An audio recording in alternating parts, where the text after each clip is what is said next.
couple of things. As per the new regulations, your quizzes will not be handed over to you. But there are two options. I can give it to you in the class like I did in the last class, and I can ask you to return it back. The problem with that, couple of people forgot to return last time, so I may not be able to mark the grades on my Excel sheet. I used to keep a record of all the scores, right? So at the end of the semester, as I mentioned, I will take 5 best quizzes, then I will just average it. So if you miss some papers, then you will lose it.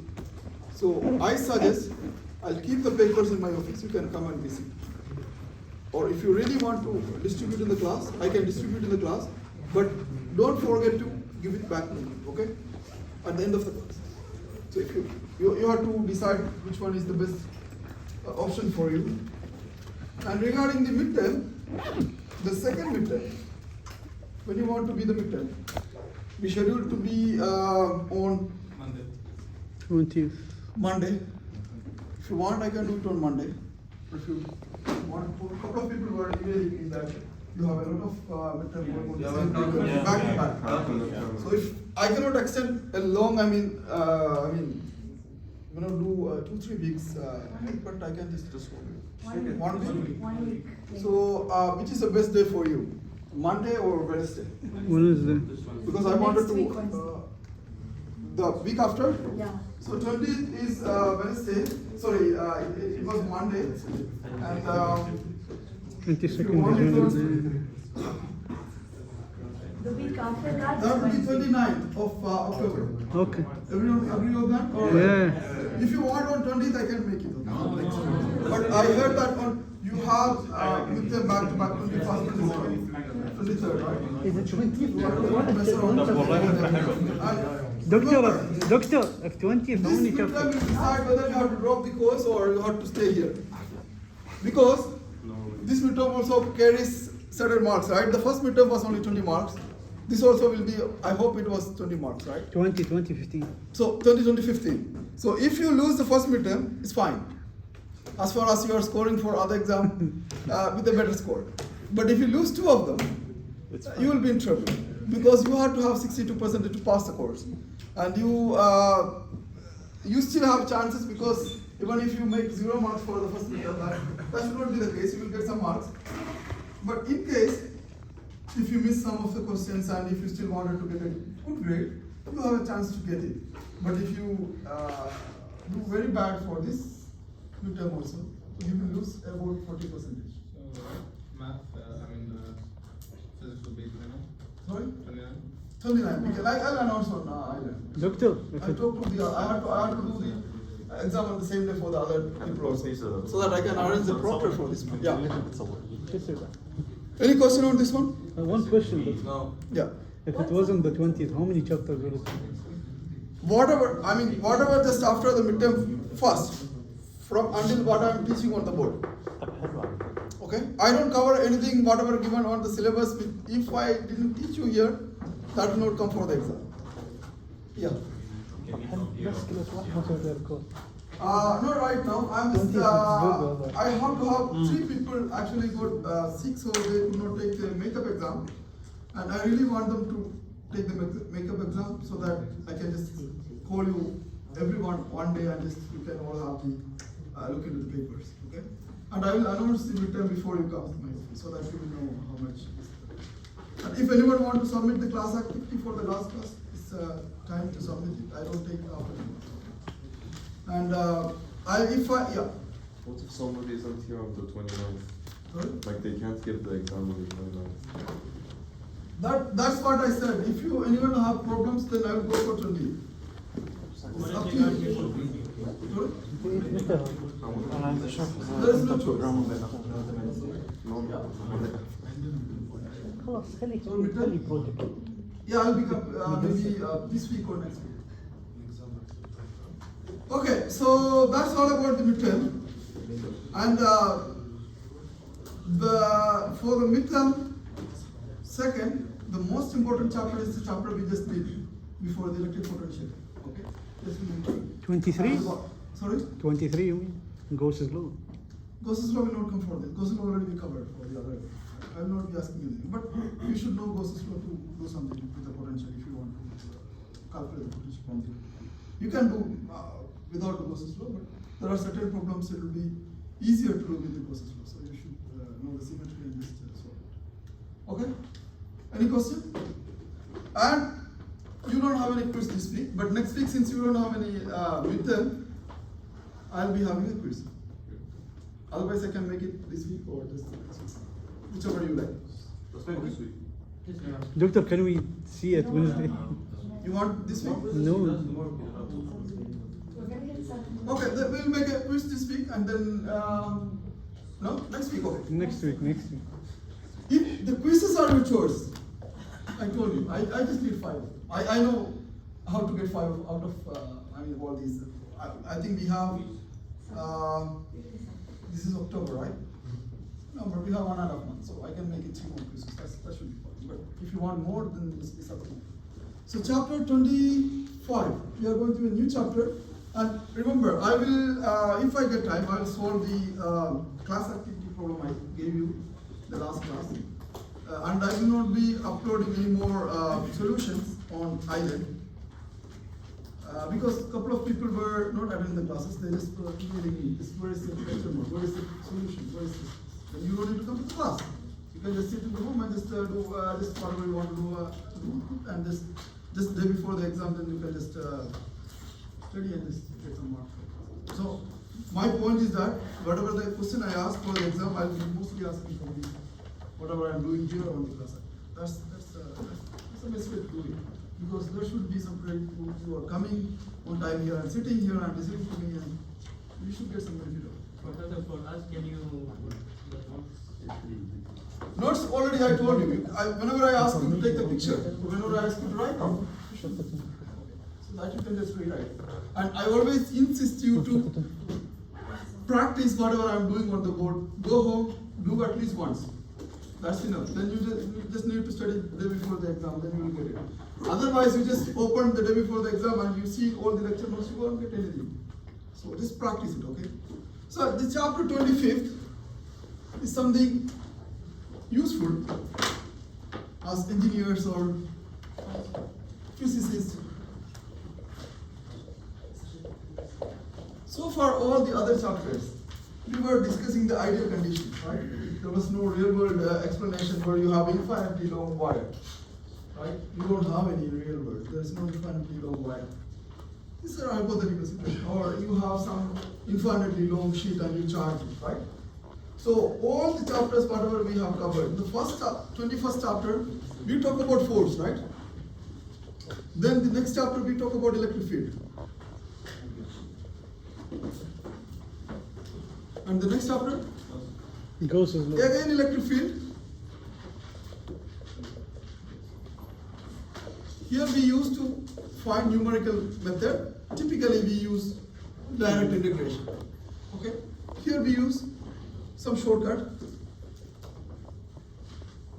Depends on the symmetry.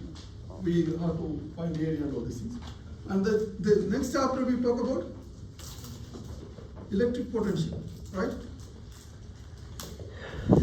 So these all are the mathematical constructions we made to study all these things. And what are those things? You heard about circuit elements, right? In the coming chapters, we will be talking about capacitors, right? And maybe, I'm not sure, we will be learning about resistors. We will be learning about inductors. Maybe in future you will be learning about diodes and all these integrated circuits. So, ideally, this is the real world thing, right? This is what we are going to use on the circuit board or any other electrical devices or any other electrical panel or all these things. These things are the mathematical construction to explain all these things. Okay? So in this chapter we will start with the capacitance of the capacitor. You got the idea? So this is why we are learning, a couple of people were asking why we learn all these hypothetical condition, infinitely long wires and infinitely long sheets, and we charge them, or we keep a single charge. In real world, it's very hard to keep a single charge, an isolated charge in space. That's why we cannot have the quantum computation, right? So we have to take the rubidium or something and we try to store them in an ion trap or ion storage ring, and we choose a laser to excite them and de-excite them and see the energy shifts, and that's how we simulate the, in a practical world, we simulate the but this is very, very difficult. So whatever we talk about single charge, isolated charge, and all these things, but I mean, according to this course, it's purely hypothetical conditions. Right? But when it comes to the advanced physics, you know how to do it. All these things.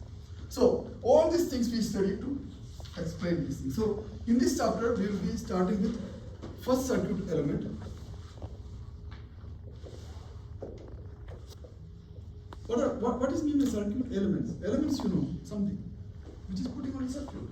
So capacitor is something we put on a circuit. And diode is something, or the resistor is something we put on a circuit. Nowadays we have the integrated circuits, we don't specifically use all these things. When I was a child, I got chance to make different things by using the inductors and the capacitors and resistors, right? For example, music player and all these things. We make amplifiers for the music player by using the capacitors and resistors. And I hope you will be learning in some of the, if you are doing the, I think for all the engineering courses, all these amplifiers and all these things. As a physicist, I got a chance to study all these things in my bachelor. I don't know about you, but before going to the integrated circuits and all the chips and all these things, you should know what is the basic functions of this. You are integrating everything into a small space. So this is very important. Anyway, so the first circuit element we will be talking about the capacitors. So ideally, you take, for example, two plates, right? And you have a total Q charge. You take two plates with this, initially there is no charge, and you have a Q charge put on one plate, and you just move the charge here. For example, if you have a Q charge here, right, and if you move the charge here, you can have negative charge here and have a positive charge here, right? I'm not telling you how I move these charges, but just take a hypothetical situation, which means you have two plates with two different kind of charges. One plate is negative charge, another plate is a positive charge, right? And if you have two different charges kept on a plate, you will have a potential difference, right? So for any kind of charges, you will have a potential. For example, let's say you can call this is a V1 and this is V2. V2 is associated with the charges here, and V1 is associated with the charges here, right? And what is the difference in potential? V2 minus V1 or V1 minus V2. Does it matter to whether you take V1 minus V2 or V2 minus V1? Because it's a scalar. Now, I said magically I just put charges from one plate to another plate. But in reality, how do we charge the plate? What are the sources of charging the plate? You can have you rub it and keep it, okay? But how can you just transfer these charges to on the other plate? You cannot do that. Static charges cannot. But once you charge it and keep it aside, it will be static charge. But ideally, how we use? We use batteries, right? We just connect a negative terminal and a positive terminal, right? Right? Then it charges. Right? So whatever the charges stored in this battery chemical elements, right? Lithium-ion battery or any other kind of battery you have here. So those chemicals convert into charges, and it charges depending upon the potential here, right? So the charge here, whatever the charge is getting on the capacitor will be proportional to the potential difference. You can say delta V or V, it doesn't matter. This delta V, sometimes I talk about delta V, sometimes I talk about V. This is purely, just understand, whenever I'm talking V, I'm considering the initial potential is 0, right? So the delta V is equal to V. If V1 is, here V1 is equal, or V2 is equal to 0, then I can just simply say delta V is equal to V. So, how you charge it? You just connect to the battery, and depending upon the potential on the battery, you will have charges, right? If I increase the battery, something like this is delta V, right? So, if I increase the battery, for example, I have 5-volt battery, right? I increase to 2 times of that. I have 10-volt of battery, right? So I can have 2 times of the charges, right? So whatever the charges is proportional to delta V, right? And this proportionally constant is the capacitance. It's a very simple definition of capacitance. I explain this way because it will be easy to remember. You don't need to know the actual definition of all these things. You just need to know what is a capacitance, what is a capacitor. Okay? So this is how we define the capacitance.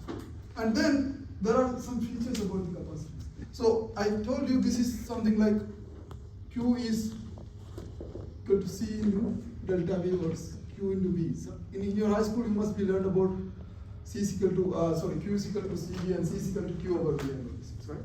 What is the unit of capacitance? Farad is SI unit, right? Farad, Michael Faraday.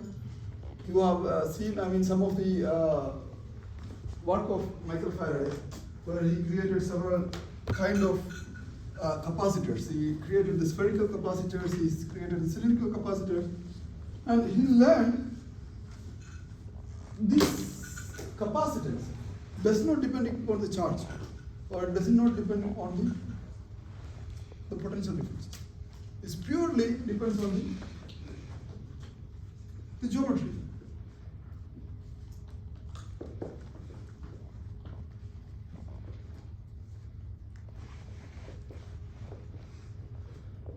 In a moment we will solve some of the problems, then we will understand how it is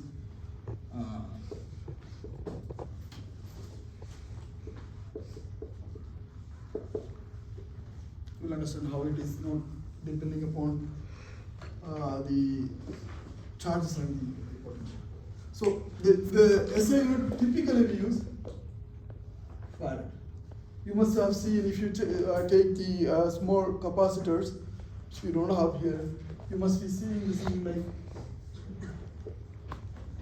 microfarad and all these things, right? So capacitance typically comes in terms of microfarads, because when you are using the electric circuit, the small, you definitely will have a super capacitors. That's much bigger things, but typically in the electric, the small integrated circuits, whatever we are using on the computer or any of these devices, I think there should be a capacitor here inside these things, and all these things will be coming. Typically, it is coming on microfarad. Micro means 10 to the power minus 6, right? So farad is the SI unit, and you can derive the other units also, or I don't mind whether you write in farad or you just write. You can, from this equation you can write Q over delta V. What is the unit of charge? Coulomb, right?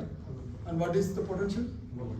Volt, right? So Coulomb over, you can write farad is fine. So this is the most fundamental thing about the capacitance. And what is the use of these capacitors, or what is the use of this capacitance?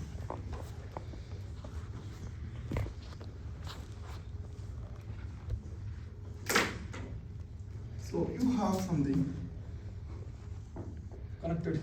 So I'm just drawing like this. Typically it will be, if you open a capacitor, you will see a capacitor of this kind of shape, right? And 2 plates will be wind together. Did you ever try overcharging a capacitor? You will really see a blast.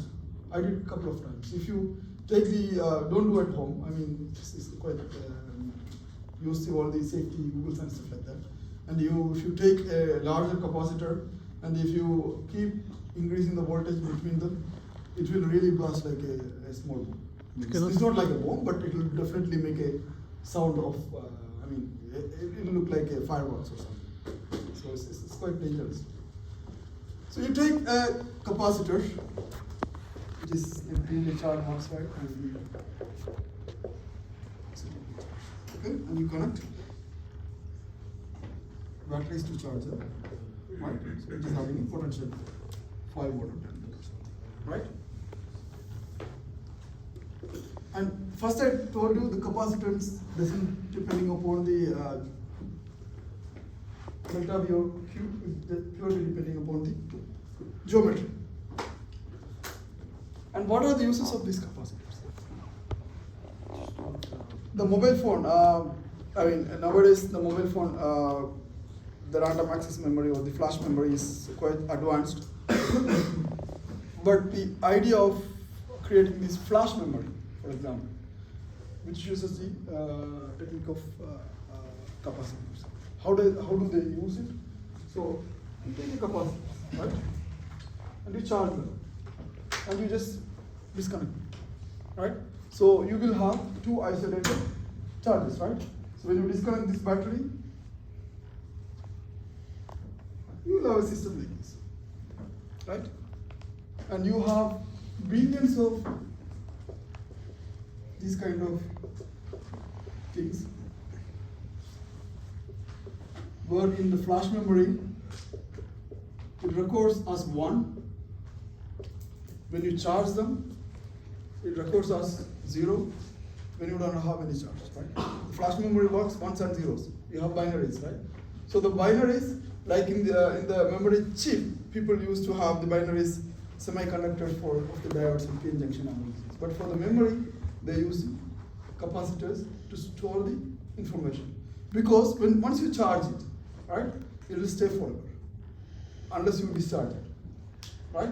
So unlike for the day-to-day operation or momentarily operation, we can use the PN junction diode or semiconductors, right? But for storing information, the fundamental thing we use are the capacitors,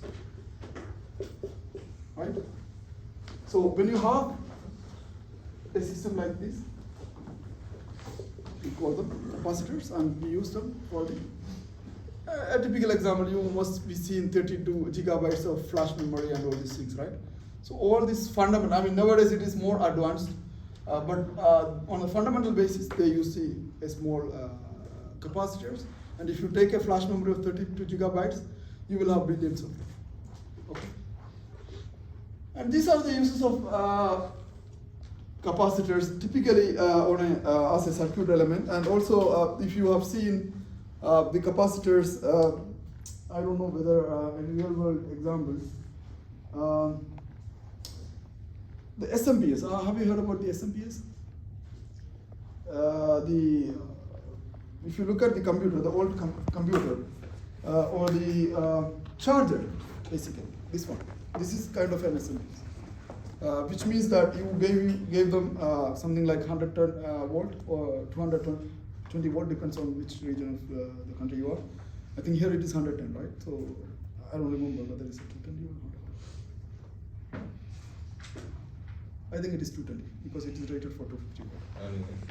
Here with the power, right? So then it will just take here, and you have a transformer to step down that, and you use a circuit element of the resistors and a combination of capacitors and a combination of inductors, which will make you whatever it is coming. I think it is for nowadays. Olden days they used 20 watt, but now I think it's something like 60 watt power. It depends on which kind of laptop you are using.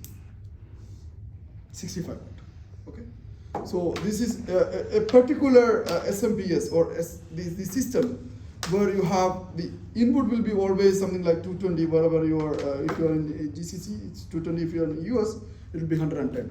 And the output will be given by using a combination of the capacitors and the resistors and inductors, and you use the value of the capacitors depending upon how much power out you want. Okay. So these are the typical examples. You can break any of these if it is broken, already broken, and you can test by using these things. And typically I used to I mean, in my childhood, I used to break the mobile power, the adapters. And you can use that for several other applications. For if you want to make a CF lamp. Nowadays, the LED lamp is so common. During those times, it was not there. So we used to make take the power adapter of the mobile charger, and we buy the we remove the capacitors, and we buy the suitable capacitors for that, and we can just take the CF lamp, which is having a white color lamp, and that is also an electric. There is an electronics where you can just combine these two and just make a very high light. All these things were in high school, kind of high school. So this is all about the basic thing about the capacitors, but we will solve a couple of problems. That's what we wanted to do, right? So any question about the capacitors and stuff like that?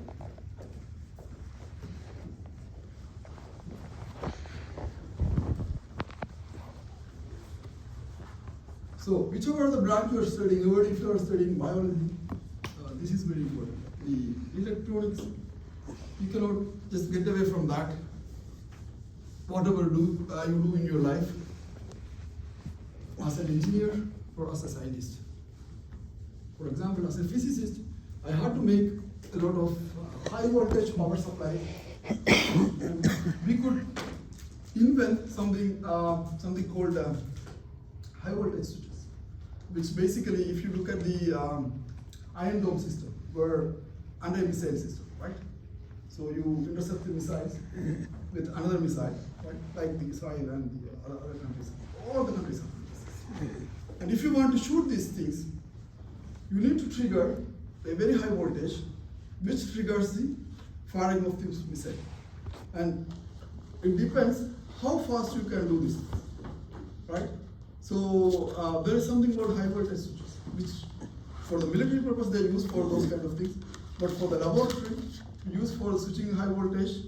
When we are studying the atoms or molecules, when they are charged, we want to deflect them at certain angle, certain direction. So we have to build something like this. And I had to learn all the electronics to do that, even though I didn't have electronics. So you cannot get away with electronics, whatever you do. Even if you study biology, you will have to know some basic understanding of this at certain level. I mean, if you are doing research under this, definitely you have to. And as an engineer, of course, if you do some other jobs, it's fine. But if you wanted to be an engineer and you wanted to excel in your job, you have to learn all these things. Let's do some simple example of the capacitors. Okay. I take two plates, right? Remember, capacitor question always come with other two things, right? If you are talking about a plate, you will have to have two plates. If you are talking about a cylinder, you have to have two concentric cylinder. Or you are talking about a sphere, you will have two concentric spheres. Okay. So here I just draw a parallel plate capacitor.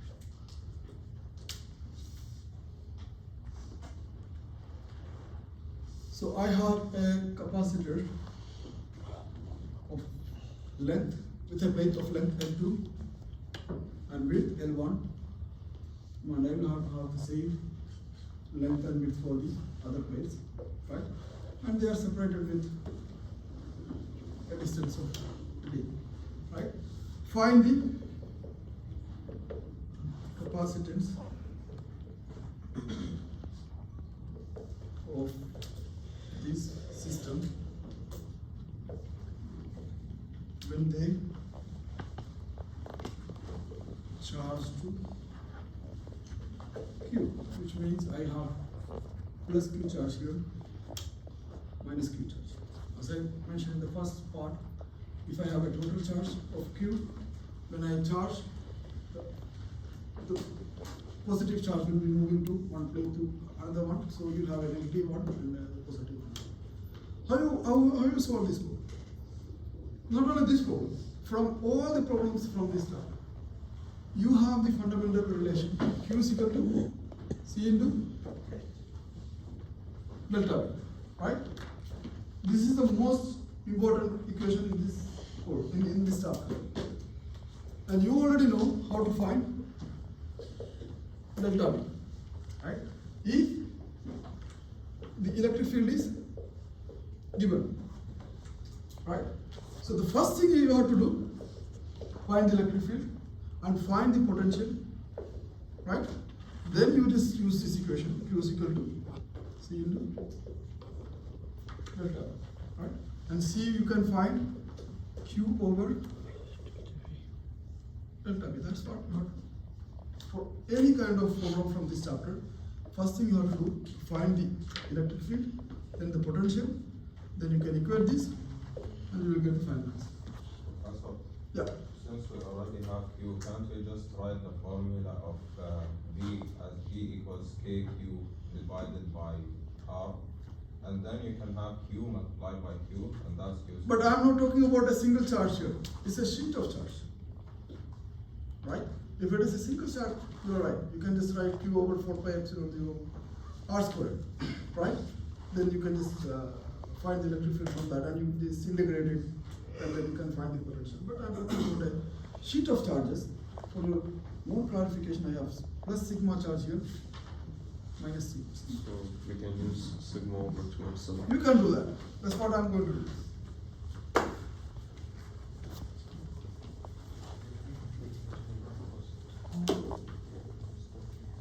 So,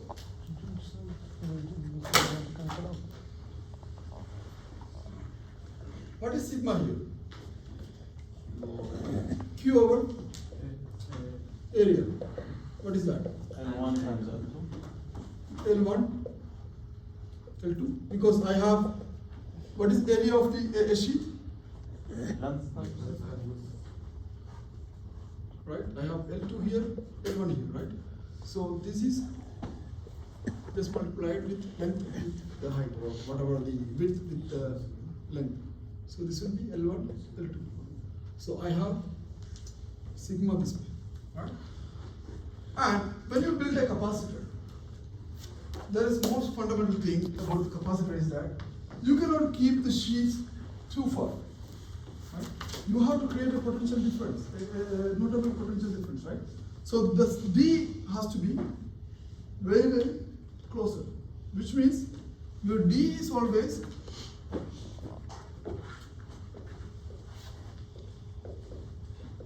much, much smaller than the length of the sheet and the width of the sheet. Okay? This is very important. Then only you can have the capacitor. So, in all the practical purposes, we use, with respect to D, this sheet is infinitely long because your D is very, very small compared to this one. So when you look at the D in perspective of the L, D is very small and L is infinitely low. Okay, that is the first assumption in all these problems from this chapter. Okay, then only you can solve this one. That's why we learn about the topic about the infinitely long sheet.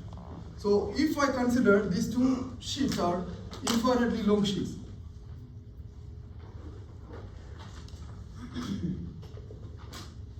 right? So if I have two sheets like this, I just take a side view of that. I have one side, like I keep the two sheets like this, and when I look from the side, I'll just see a side of it, right?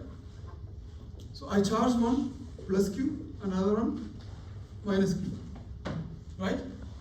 So what is the electric field of an infinitely long sheet? Yeah, sure. Sigma What? over 2 epsilon. Sigma over, if you remember, I asked you to remember only one equation in this course. That is the sigma over 2 over epsilon, sigma over 2 epsilon for the electric field. So for the plus charge, the electric field go this way, right? For the minus charge, Goes opposite, right? So this have sigma over 2 epsilon 0 here. This have sigma over 2 epsilon 0 here. This have sigma over 2 epsilon 0 here. This have sigma over 2 epsilon 0 here. But when you look at this side, from this plus Q, still it is going like this, sigma over 2 epsilon 0. Because you are considering this as infinitely long sheet, so you have a constant electric field all over the places, right? And when you look at this point, you have, from this charge, you have sigma over 2 epsilon. So these are going opposite direction. So those will be cancelled, right? Just remember this. You already did this. So this will be going opposite direction because you see the arrow, right? So this will be cancelled. And what about these two? So they will add, because you see the vector going this way, right? So they will add half sigma epsilon 0 plus half sigma epsilon 0 will make you sigma epsilon 0. So can you explain that? Which one? This one? Yeah. This part. Yeah. Where did I get the first two molecules? This is clear. Yeah. This is clear. This is what you want to know, right? So I have one going this way from this one, right? Another is coming the same direction, right? So when they are same direction, I have to add that, right? Correct? So my electric field in this case will be sigma over epsilon 0. So I know the electric field now. So once I have the electric field, I just need to find the potential from the electric field. But Professor, isn't it the same arrow that's going from the positive to the negative? It's the same arrow. Where did the extra arrows come from on my side? See, it should be the same arrow, but I just explained to make more understanding because some people will get confused why this is cancelling out. These two, right? So it should be the same arrow. So it's, Professor, the positive one is pushing an arrow down to the negative one. Yeah, so the negative one will have another arrow, right? The negative is pulling that arrow even further. Yeah, so that makes it add up to, right? Yeah. You can represent this in single arrow, but if you want to look, these two sheets are in a separate view. Minus Q will have electric field going this way, right? And plus Q will have electric field going this way, right? Yeah. If you keep a plus charge, all the field will be going away from that, right? So if you look at this point, it will be this way. So you are adding up both the electric field, right? So this is with the for the plus Q and this is for the minus Q. And when you add them, you will get sigma over epsilon 0. So you know the electric field is sigma over epsilon 0, right? Now how you find the potential? What was the equation? Initial to final, E dot dl, right? We just did in the last class, right? So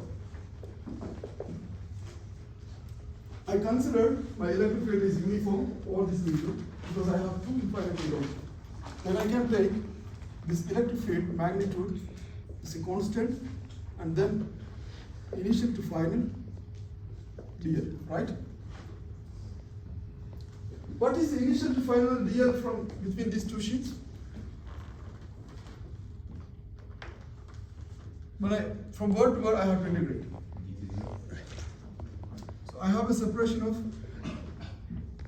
d, right? Right? So I have electric field all over this region. If I'm starting from this point, making is a 0, I have to go all the way up to d, right? If I'm starting from this point, right, I have to go all the way up to d, right? So the total length from initial to final is just d, right? That's the total I have to go between the sheet because the sheets are separated with the d. So the interval is from 0 to d, right? Yeah. So you can define. The reason I'm not telling you from where you have to start because I'm talking about the potential difference, right? So you can start. This is 0 and the total length or distance you are traveling to reach the other sheet is a separation between them. That's a d, right? This is clear. Now I got the potential, right? Delta V is equal to. I can write. If I'm just only care about the magnitude, I don't care about the negative. I can just write ED. Okay, is the magnitude of the electric field, and D is the separation between. I can write this. D given. Sorry. Is D given? If I'm asking a numerical value, the D will be given. Now, I'm not done yet. Now I have to find the capacities. What was the capacities equation? Q by delta V, right? What is that? Q by E into D, right? If I'm only considering the magnitude, I can then write delta V is equal to E into D, right? I'm only considering the magnitude, I said. Okay? If I'm just considering only the magnitude, because you can, for any case of the potential, you can, I don't care in your exam if you write a negative or a positive. Because when you are having a battery, you will see the battery have one side it is written negative, another side it is written positive, right? In practical purpose, if you take any battery from this one, I mean, still you have confusion about why I'm always talking about positive. When you look at this battery, you will see there is a plus sign here. There is a negative sign here. So, with respect to what you are taking, defines whether it's a negative or positive. For this course, I don't care whether you write a negative volt or positive volt. It's just a potential difference between these 2 points, right? So, that's why I'm not very much concerned about the negative and positive. But typically, when you are having talking about some magnitude of a quantity, you will just write a positive value. This is clear. Now, before going to this, this is okay. Before going to this, I can write the delta V, which is E into D, right? What is the electric field here? Sigma over epsilon D, right? What is sigma? L1 thousand. Q over L1. L1, L2, and you have sigma epsilon 0 here into D, right? Delta V you can write in this form, the same delta V. If you want to write from here, so this will be, sorry.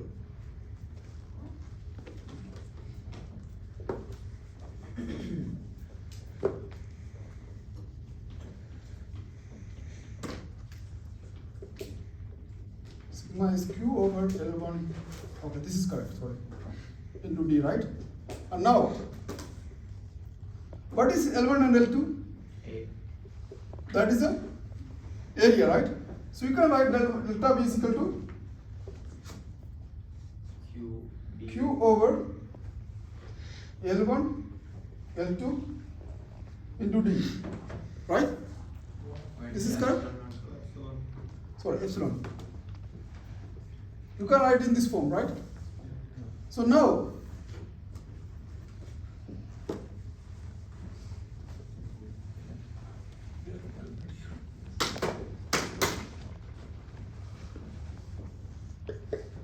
so delta V I can write. I don't want to make more confusion. Delta V is equal to Q over L1, L2, epsilon 0 into D. This is correct? And L1 and L2 are the area, right? So delta V I can write Q over the area epsilon 0. This is correct? Right? Now I know delta V is equal to C into, sorry, Q is equal to C into delta V, right? And this thing, I can write delta V is equal to C into D, right? Not C. This thing is over.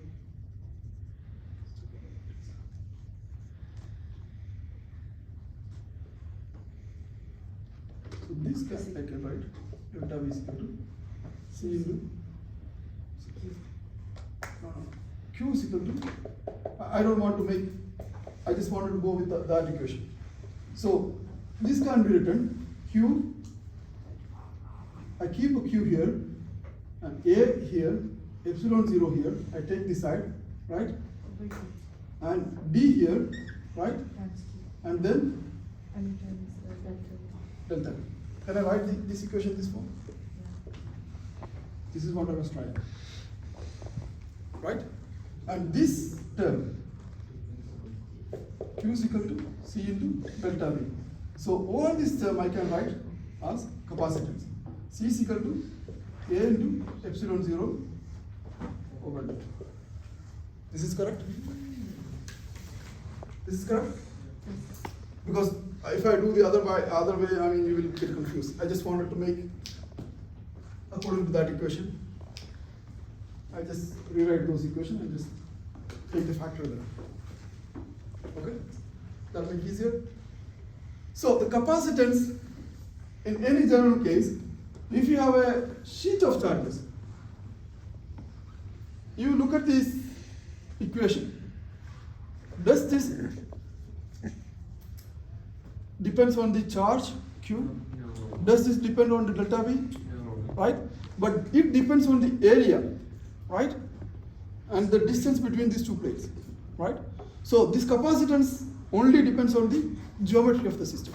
And epsilon 0, we take the free space, right? But we will learn more about that when we are having some dielectric element we keep. In ideal world, if you look at the capacitor inside, you see two sheets separated with some dielectric material, right? So this epsilon 0 will be replaced with dielectric permeability of the medium of the material.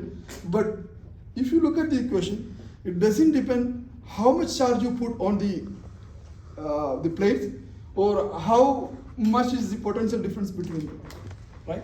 So that's obvious because the C is Q over delta V. If you put more potential, you will have more charge. So when you're taking the ratio sum, that you will be having the same, right? Because C is equal to, if you understand in another way, this one. For example, if you put 10 charge, right? If you want to put 10 charge here, you have to have a delta V of 10, right? Right? So if you put 100 here, so you have to have a potential of 100. So it always will give you the same ratio. So which means that the capacitance never depends on the potential and the charges. So that this is what I wanted to show with this example. Anyone have a question about this? Any question? No? So just remember, when you have any kind of capacitors, this is just a simple example with two sheets. Let's do some other example. Maybe we'll make a cylindrical capacitors or just a spherical capacitor. Let's do a spherical. Because Michael Faraday actually tried to make first capacitor with a spherical capacitor. So I have a sphere.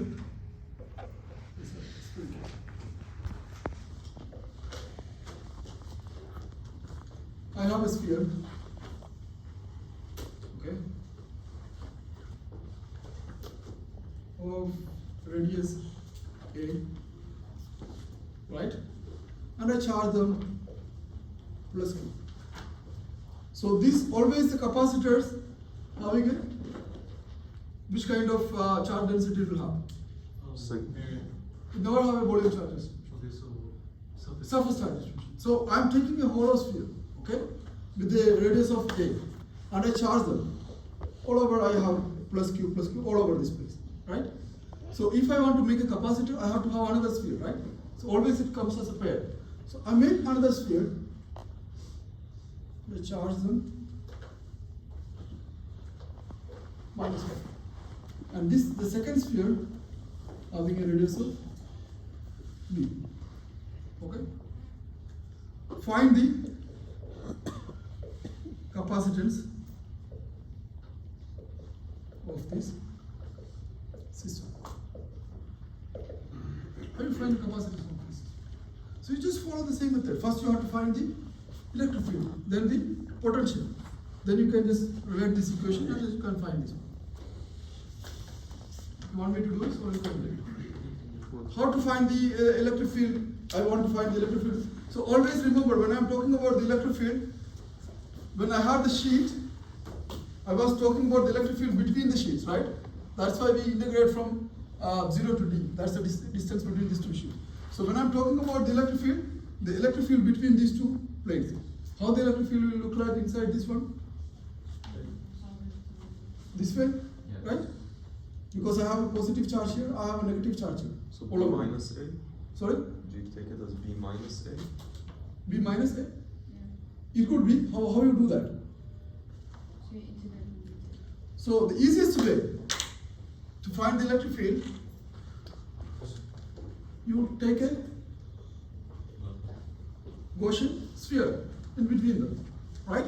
And you just consider that the Gaussian sphere is having some radius of r. Okay? And you use the Gaussian law.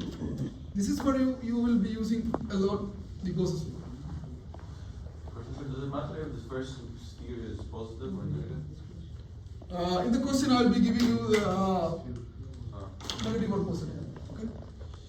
But when you talk about the potential difference, it doesn't matter. Since I am not concerned a lot about the sign, you can just put positive.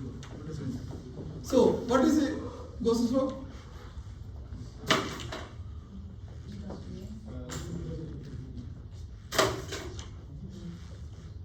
E dot dl, E dot dA is equal to Q enclosed over epsilon 0, right? And I took a Gaussian sphere in between them, and I have a positive charge sphere inside and a negative charge sphere outside. So the electric field will be uniform on this Gaussian sphere, right? So I can just take E dA. Q enclosed is the total charge, right? Over epsilon 0. What is the area of the Gaussian sphere? 4 pi r square, right? Q enclosed over Q over epsilon 0. So the electric field you will get Q over 4 pi r square epsilon 0. Right? So once you have the electric field, how to find the potential? So integrate them from word to word. From A to B, right? That is the region where you have the capacity. So this is very easy once you know how to find the electric field. Professor, why are we integrating from A to B? Shouldn't it be from outside of A to B? Yeah, So exactly. A to See, what is your capacitor?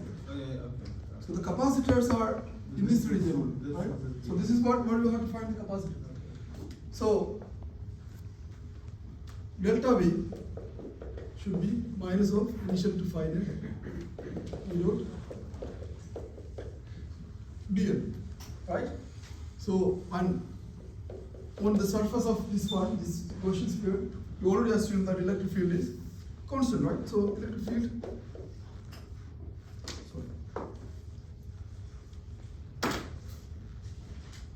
Let me write initial A to. Let me write all these stuff. A to B. Electric field is Q over 4 pi r squared epsilon 0, right? Into from where to where you have to integrate? You have to integrate all the radius. Initially, you can assume that your Gaussian sphere can be started at this point, and you can have a Gaussian sphere all the way up to B, right? So as a function of, since it's a dr for this sphere, as a function of, sorry, r is the radius of the sphere, as a function of dr going from A to B, right?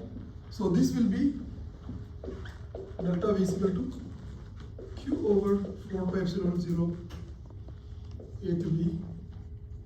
There's a minus here, A to B, 1 over r square dr. What is integration of 1 over r square dr when you integrate from A to B? Negative 1 over Negative x. one. Delta V is equal to minus of 4 pi epsilon 0 From where? minus 1 over r, right? Yeah. And A to B, right? Huh? So minus minus you can cancel. Q over 4 pi epsilon 0. 1 over A, 1 over B minus 1 over A, right? So this will be Q over 4 pi epsilon 0. A minus B over AB. This is the delta. You have to compare it to that? Sorry? When you say that, it's like one of the V minus one of the right. How many units is that? You can leave it here, but I am asking you to find the capacitance. Okay. Oh, okay. If you want to leave that, you can leave. It's fine. Okay. So I will not be checking whether you just multiply this. If I am giving you some numerical number for this radius, inner radius and outer radius, then you have to do it, the numbers. Then, what is the capacitance here? Q over tau. Right? So you just reverse it. So that will be Q is equal to, just remember this equation, Q is equal to C into delta V. Right? So you can write this one. You just keep the Q here. I keep the Q here. 4 pi epsilon 0 A into B over A minus B, right? Into delta V, right? So my capacitance will be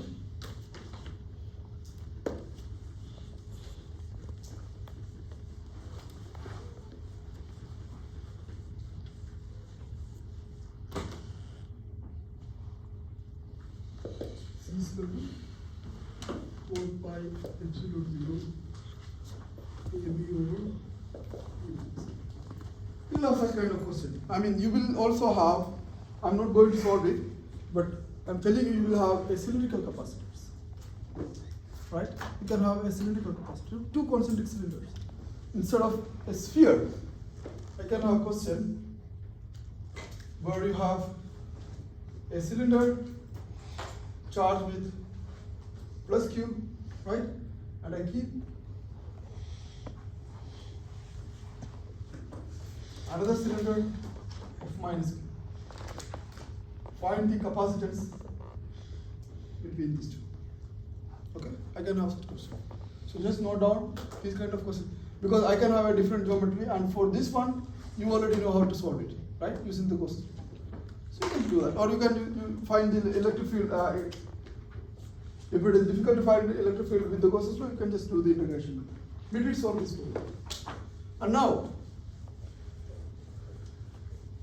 but for a cylinder with a definite length, for sure, you cannot use the Gauss law, right? You will not have a translation symmetry. So unless it is an infinitely long cylinder, right? So you have to use the integration. But we already know. If you have a cylinder, right? So if I have a plus Q and I have another cylinder minus Q, right?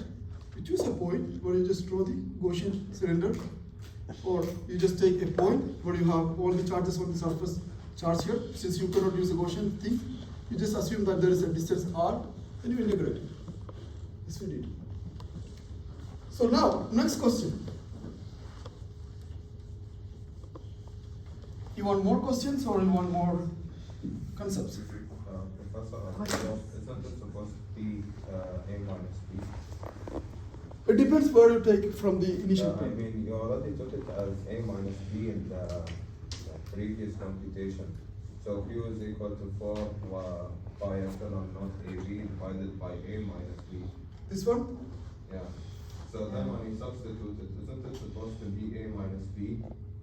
So you A minus B, right? Capacitance formula. And Here. here, Right, other right one. side. Other board. The right side. The Oh, final. sorry. Oh, that was a mistake. Sorry. Thanks for that question. Okay. So just yeah. So it should be a minus. When you're writing, just do it yourselves. These simple things, right? So almost all the time I make mistakes when I'm dividing something. So just make sure that I'm doing the correct thing.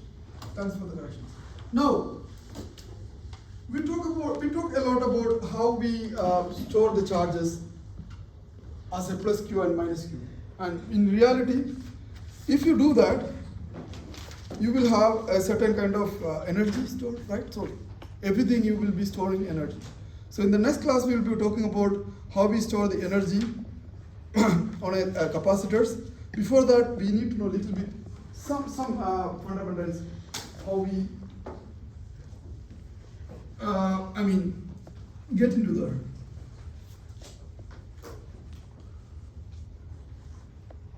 These are general things. This you don't need to. I mean, of course, this will be helpful for the problems, but obviously I will not be asking any conceptual question from this chapter directly. But you need to know all these things to understand the problems. Now, I talk about capacitors, right? For example,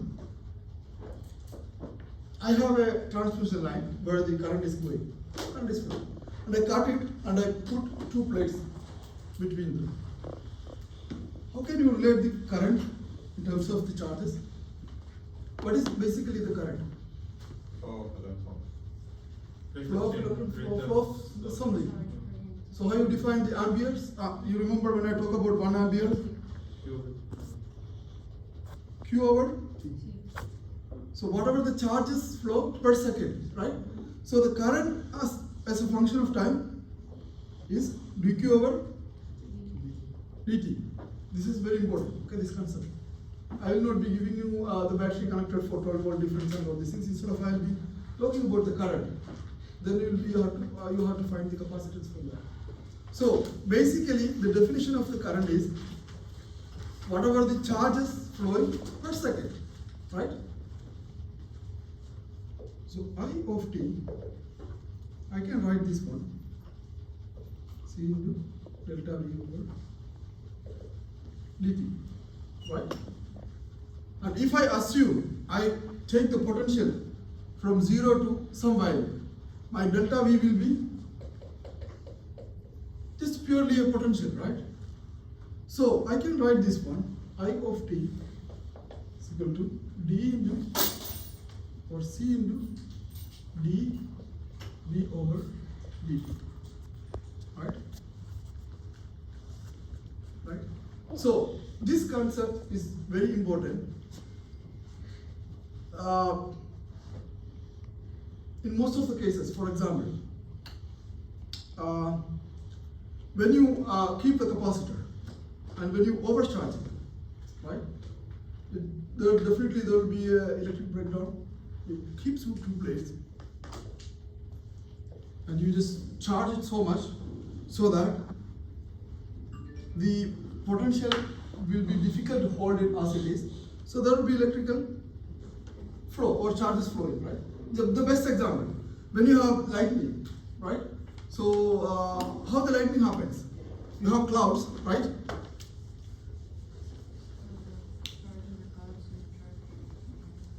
The clouds is about to precipitate. They will have lot of charges, mostly positive charges, right?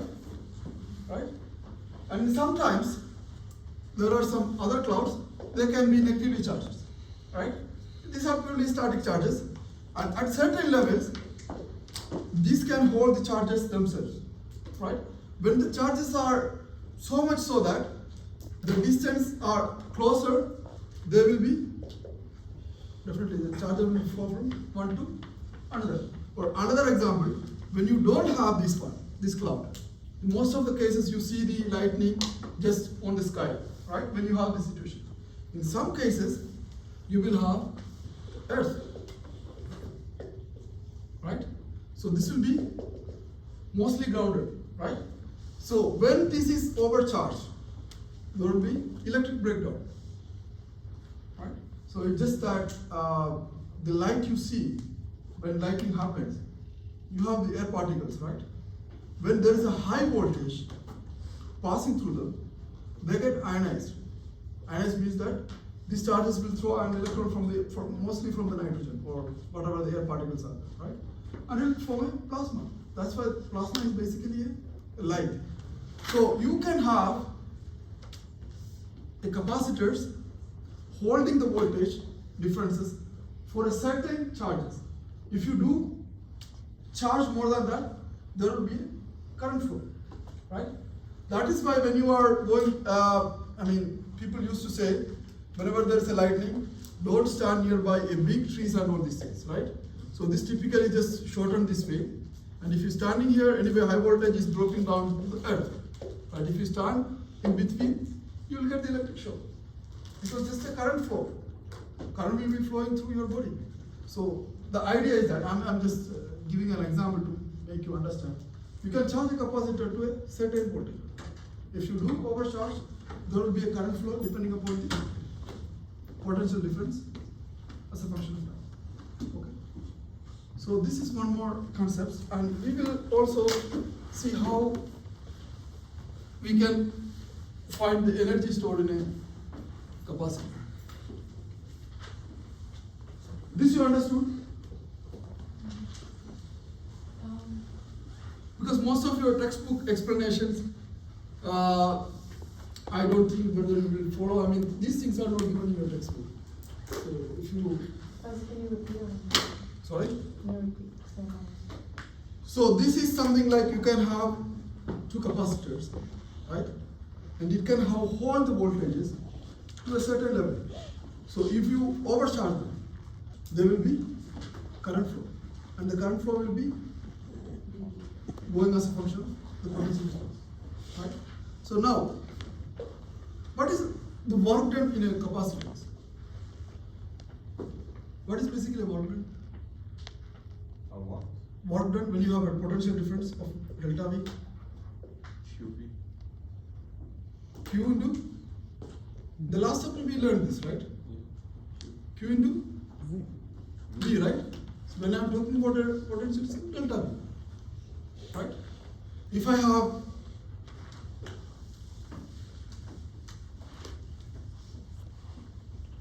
in your textbook, this is not necessarily to be learned, how the work done equations are coming, but for sake of the explanation, I can explain in a different way.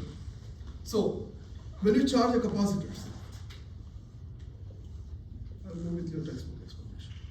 Something like a small charge plus dq minus dq, right?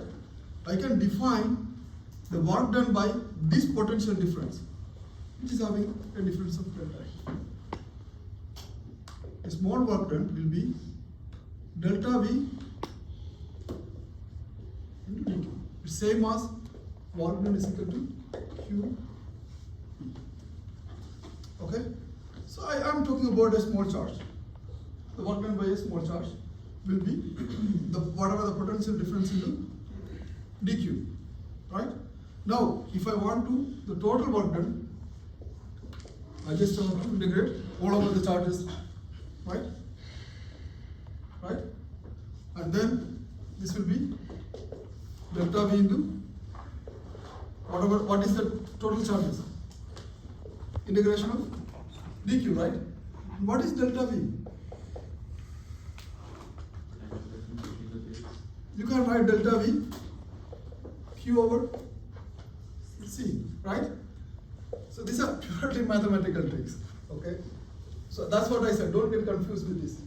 You just need to know how to get from these two. I'll tell you what. Q over C, okay, into dq. So this will be, what is integration of this one? So Q. Q square, right? So when you're talking about a small charge here, delta will be dq over C. So here will be dq. So this will be or small q over C, not dq. Small q over C. So this will be purely 1 over C q squared dq, and you are charging from 0 to total charge. And this will be 1 over C half, right? Q squared. So you must have seen this equation.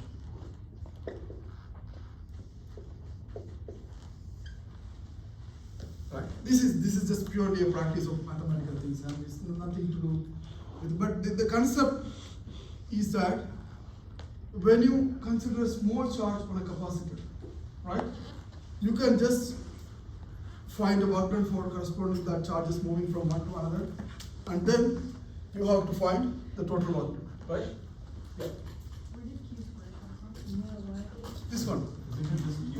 Yeah, Q squared. This is correct? Yeah. So integration of x dx, right? So this will be x squared over 2, right? Correct? So Professor, how did you get the C up? Yeah, how is 1 over C? This one. No, Below. That's what I said. You have to be very careful when I'm writing. Q square over. I remember only the concepts. I don't remember the mathematical things. So this is correct. Yeah. I was just checking whether you're noting down what I'm doing on the board. I'll be making these mistakes over and over, so you have to be very careful. But these things are, I mean, I will not be asking what is a work done equation and all these things. So, I mean, you don't need to know a lot, but you have to understand what all these concepts given in your textbook. When you read through the textbook, these explanations are very, I mean, it's not very easy to understand. So this is just an explanation whatever given in your textbook. Professor, Yeah. for the exam, we'll do one more chapter or Yeah, I'll do one more chapter.